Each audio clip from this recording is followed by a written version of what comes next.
A'udzubillahi minasyaitonirrajim. Bismillahirrahmanirrahim. Saya Nurul Hidayat binti Mustafa, pelajar dari Ijazah Sarjana Muda Usuluddin dengan Kaunseling Semester 7. Dalam maddah tasawuf perbandingan ini yang menggunakan kitab Kashful Mahjub, saya akan menghuraikan sedikit sebanyak mengenai Al-Kharaziyah. Sebelum kita pergi lebih lanjut lagi mengenai Al-Kharaziyah, mari kita mengenali dulu siapakah Al-Kharaziyah. Al-Kharaziyah yang timuna ila Abi Sa'id Al-Kharraz radhiyallahu anhu. Al-Kharazi ni merupakan pengikut kepada Abi Sa'id Al-Kharraz radhiyallahu anhu. Al-Kharraz merupakan ulama sufi yang terkenal pada zamannya dan beliau mempunyai kitab yang bernilai serta mempunyai pengaruh yang besar dalam kesufian. Wa kana awwalu man 'abbara an halil fana' wa baqa'. Beliau adalah orang yang pertama yang mewawarkan mengenai halil fana' wal baqa'.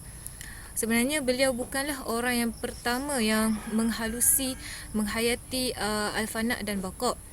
Sebelum ni ramai lagi ulama sufi yang menghayati dan menghalusi perkara tersebut.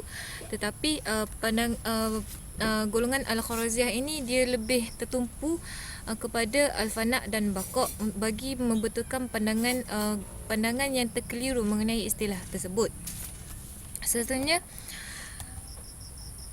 Al-Kalam fil Fana' wal Baqa'. Al-Kalam fil Fana' wal Baqa', ayat yang digunakan yang menjadi rujukan para sufi mengenai Al-Fana' wal Baqa'. Ayat yang sebenarnya banyak lagi ayat-ayat yang terkandung dalam Al-Quran mengenai Al-Fana' dan Al-Baqa'. Di sini saya menyentuh hanya dua ayat saja. Ayat yang pertama iaitu ma indakum yanfadu wa ma indallahi bakin, yang bermaksud apa yang ada pada manusia semua akan binasa. Apa yang ada pada Allah sahaja yang kekal. Ayat yang kedua pula, kullu man 'alaiha fanin wa yabqa wajhu rabbika dzul jalali wal ikram. Seterusnya kita lihat mengenai al-fana' wal baqa'. Okey, al-fana' wal baqa' yang akan diperbahaskan kemudian nanti ini terdiri daripada dua aspek, iaitu ala lisanil ilmi, yakni dari segi bahasa ataupun istilah.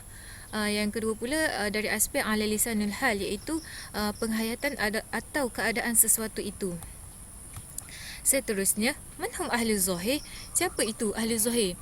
Okay, ahli zahir laisu aksar tuhayyiran fil ibarah minhum fi hadhil ibarah.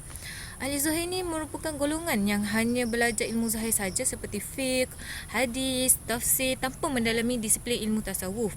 Dan mereka ni lah yang paling terkeliru tentang ibarat al-fana' wal baqa' yang digunakan dalam istilah tasawuf.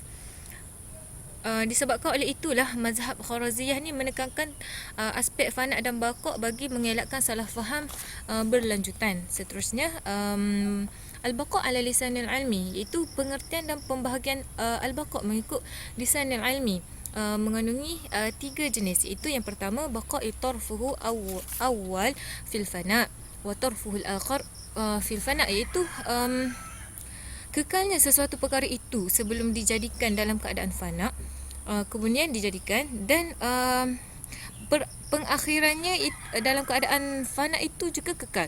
Contoh yang dapat dilihat adalah dunia ini. Dunia ini pada mulanya dia tiada dan dikekal dalam ketiadaannya jika tidak dijadikan oleh Allah. Kemudian Allah menciptakan dunia ini. Selepas dalam tempoh waktu yang ditetapkan, dunia ini akan mengalami pengakhiran. Pengakhiran dunia ini akan kekal selama-lamanya. Itulah yang dimaksudkan tentang baqa' tarful awal fil fana' wa tarful ukhra fil fana'. Okey, seterusnya baqa' ala lisan ilmi yang kedua pula ialah baqa' ilam yakun mawjudan qattu wa wujida wa la yabqa abada, yang bermaksud kekalnya sesuatu perkara yang dulunya tiada kemudian dijadikan dan tidak akan binasa sampai bila-bila, yakni kekal selamanya. Contoh syurga, neraka, dan ahli-ahli syurga dan neraka. Syurga dan neraka sebelum ni dia tidak wujud, dan Allah menghendakinya, dan Allah mewujudkan syurga dan neraka, dan syurga neraka ini akan kekal selama-lamanya dan tidak akan fana'. Kenapa syurga dan neraka ini tidak fana?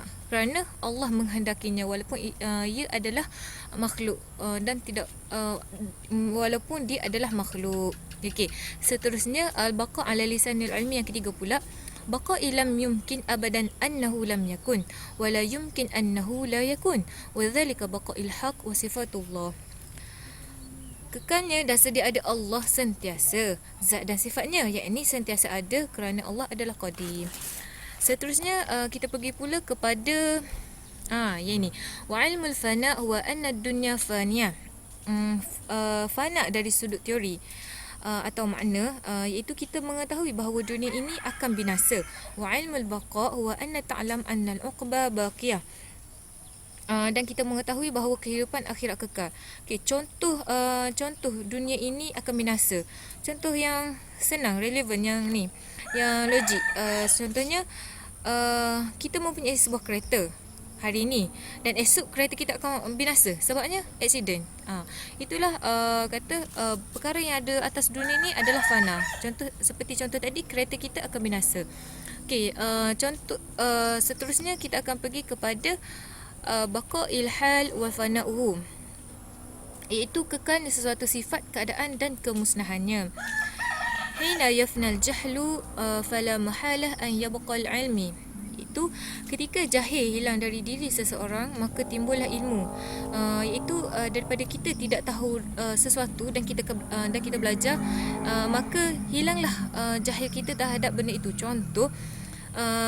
Contoh, kita tak tahu mengenai mazhab Al-Kharaziyah ini, tapi apabila kita belajar, kita akan tahu bahawa mazhab Al-Kharaziyah ini sebegini.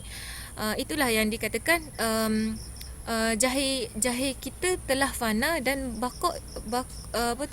ilmu itu kekal. Okey, seterusnya hina tafnal maksiat tubqal ta'ah. Kita buat ketaatan, maka akan hilanglah sifat maksiat. Yang ketiga, indama yahsulu lil ibadul ilmi wat ta'ah fanal ghuflah aidan tufna bi baqa'i dhikri. Ketika seseorang hamba mempunyai sifat ilmu dan taat, maka fanalah sifat lalai dia dengan kekal mengingati Allah. Okey, seterusnya فإذا فني العبد عن أوصافه إدراك البقاء بتمامه.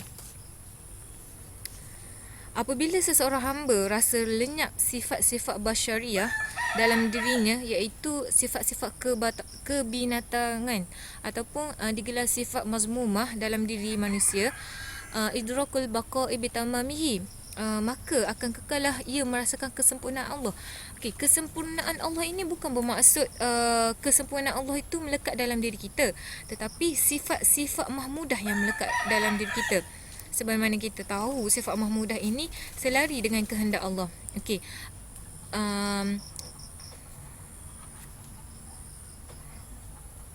أي أنه إذا فني العبد عن آفات أوصافه في الحالة وجود الأوصاف بقي في فناء المراد ببقاء المراد. Sekiranya seorang hamba hilang padanya sifat basyariah, maka akan kekal padanya kebinasaan kehendaknya dengan kehendak Allah. Maka dia akan buat mengikut kehendak Allah, bukan kehendaknya. أن الفناء عن شيء لا يصح إلا برؤية آفاته ونفي إرادته لأن كل من تصوف أن الفناء عن الشيء بحجاب ذلك الشيء يكون على الخطأ. Okey, ringkasnya, fana ini tidak dianggap tepat kecuali sekiranya ia dapat meneliti kerasakan pada sesuatu perkara dan menafikan kehendaknya pada sesuatu itu. Okey, seterusnya kita akan membincangkan mengenai kata-kata dan kata-kata orang-orang yang khati'in wa jahliyah mengenai al-fana' wal baqa'. Madza turidu bihadzal fana'? Fadza qalu fana'ul 'ain fa innahu mahal. Apa yang dimaksudkan dengan fana'? Jika dimaksudkan dengan diri seseorang, iaitu zat seseorang, ia merupakan perkara yang mustahil. Wa idza qalu fana'ul wasfu fa innahu yajuzu fana'i sifatul bi baqa'i sifatul ukhra. Yang dimaksudkan dengan hilang adalah sifat, bukan zatnya. Harus hilang salah satu sifat dengan sifat yang lain, yakni sifat boleh bertukar ganti. Contohnya, malas boleh bertukar menjadi rajin. Okey, kesimpulannya, baqa'una sifatuna wa fana'una sifatuna. Baqa hanya pada Allah. Istilah baqa yang disandarkan pada manusia hanyalah pada sifat. Iza abbara ahada an fana'i la ta'allaqu lil baqa'i bihi fajaiz. Harus dan tidak menjadi masalah kalau berlaku fana tanpa dikaitkan dengan baqa. Itu saja daripada saya. Wallahu a'lam.